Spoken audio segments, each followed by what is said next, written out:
paddling furiously.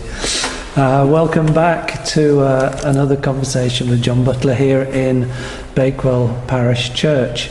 And you may be interested to know, I'm sure you'll be interested to know, that not only is there a new edition of the printed Mystic Approaches book with a brand new cover, which you can buy from the website, but there's also very shortly, certainly by the time this video conversation comes out, there will be a Kindle version too, so you can check that out again from the website or from online suppliers. I can also let you in on, well, it's not a secret to be honest, but John's new book, Oh Russia, which will be in 2 parts, is nearing completion, and we'll let you know when that is finally available. In the meantime, John, I'm going to bring this back to Mystic Approaches, and one of my favourite verses from the Psalms is the title of chapter 7 of Mystic Approaches, Be still and know that I am God, from Psalm 46, verse 10, which I'm in the habit of using actually now, sometimes as my mantra, my phrase that I like to repeat in meditation. I find it extremely helpful. I am separate, dissolves away, and I am one, remains. What I thought we could explore together in this conversation is how on earth the separate I that I take myself to be dissolves, and we discover this oneness. How do we cross over from a separate little me, as George Bernard Shaw says, a selfish little clod wondering why the world doesn't devote itself to making me happy, to a selfless, dissolved I am. A foolproof approach to all these questions is to be present in the here and now. Right here. Feet on the ground, bottom sitting on the chair.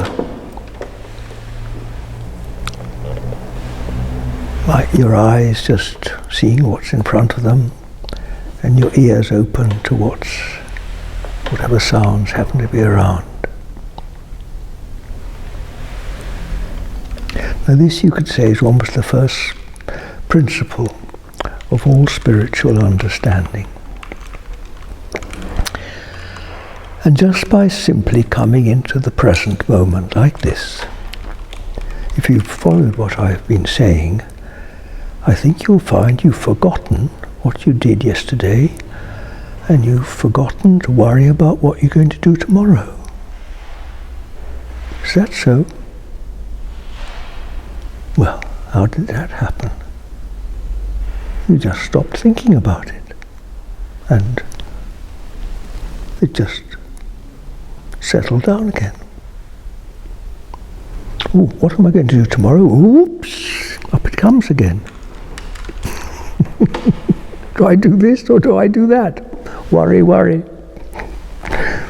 Why did I say that silly thing yesterday? Does she think I'm awful? See how our mind flips back into the past. But when we come into the present, you see all this just drops away. How do we cross over from one to the other? Well, we don't actually cross over from anywhere to anywhere, because there's only this present moment. But when we stop holding on to diversions, things that divert us away from this simple awareness of being present, we just forget about it. It's like waking up in the morning. What happens to the dream? Usually we can't even remember what the dream was. Do you cross over from a reality called dream into an alternative reality called going to the bathroom? Or do you just forget about it? Did the dream ever exist? Or was it just a dream? So, what happens to separate existence when we come into this present, this sense of oneness here, stillness, often called the now? You can see how the past and future, they cease to operate, they cease to occupy space in our consciousness. Like a wave in the sea, they just sink back into being the mass of the sea. Where is it? Where was the wave that you saw a minute ago? Does it still exist, or has it just gone back into the sea?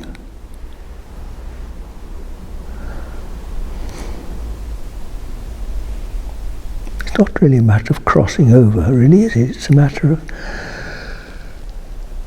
coming out of what we are not and becoming what we are. Of simply letting go the transitory, the ephemeral, the dream, to come to what is more real.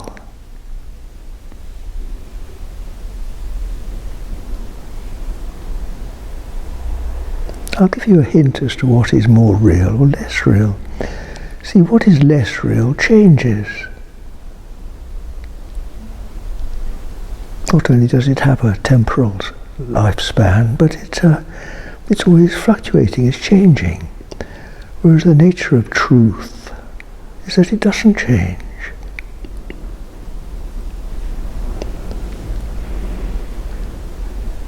This stillness, this presence, no matter wherever you are in the world, you can feel the same presence, and it is the same presence. You can't see it, you can't describe it. You can just feel it, this invisible presence, which is spirit. And in essence, this is unchanging. It's timeless, changeless. I am.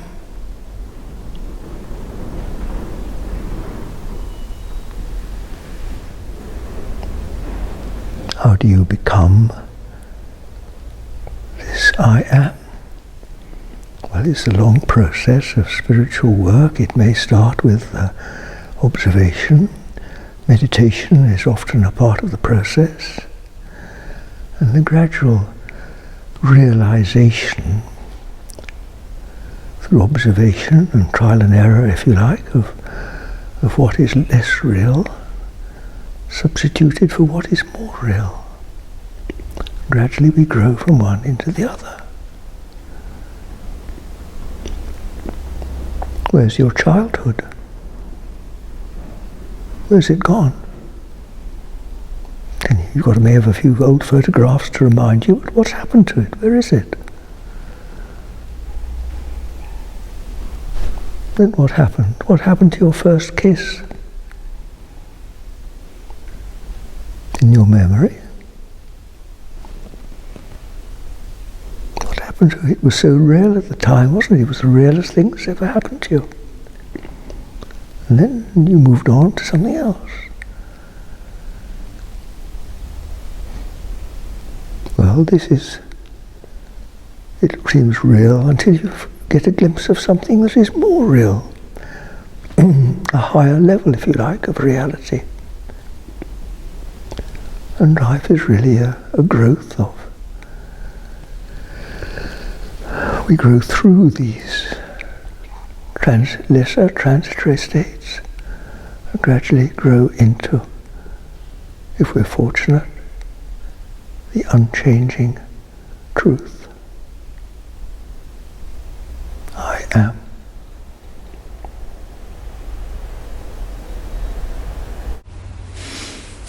I'm going to play devil's advocate.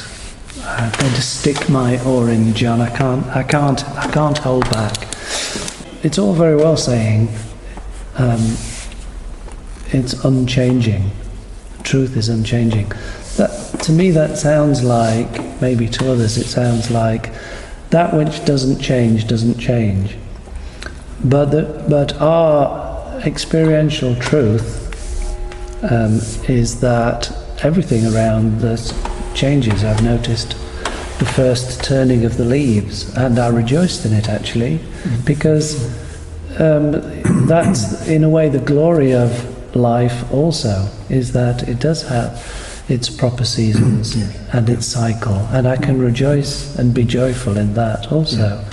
So this sort of straight bat position that, you know, truth is unchanging. Well, truth is the reality of the changing seasons also. What is this unchanging that you're referring to? Yes, sorry, Phil. Yes, that brings me back to a rather more perhaps daily life appraisal of the question. Yes, of course. Well, goodness me, I was just the same as a young man, as a farmer. Of course, for me, nature was truth. The changing seasons, the way the grass would grow at the appropriate time. At least that's how I saw truth. We all see it usually in the things we love. When you look deep into someone's eyes, you might well call that truth. Those of us that go into religion will say the Bible is truth.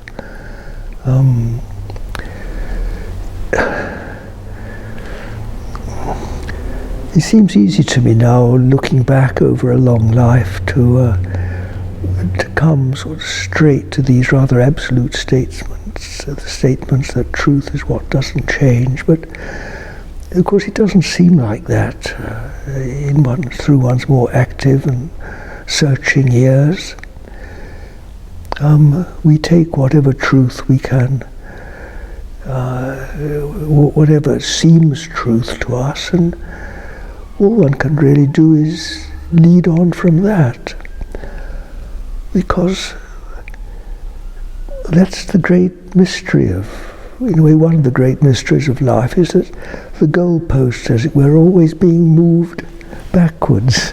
We reach a certain point of development in our understanding, and then you realize there's further to go. There's always further to go. I remember after my mother died, she lay in the morgue for a few days, and I used to go and sit with her every day. And I saw so clearly the way the body was left behind, really, and the essence of what Mother was moved onwards. We were sort of out and on. I couldn't, of course, say where, but there was this very distinct leaving the body. Of course, up till then, the truth about my mother had been that flesh and blood, loving person who had brought me up. Now, strangely enough, in spirit, I'm closer to her than I was when she was alive. But I don't think I would have believed that possible years ago. How can I say that now? Because that's become my truth.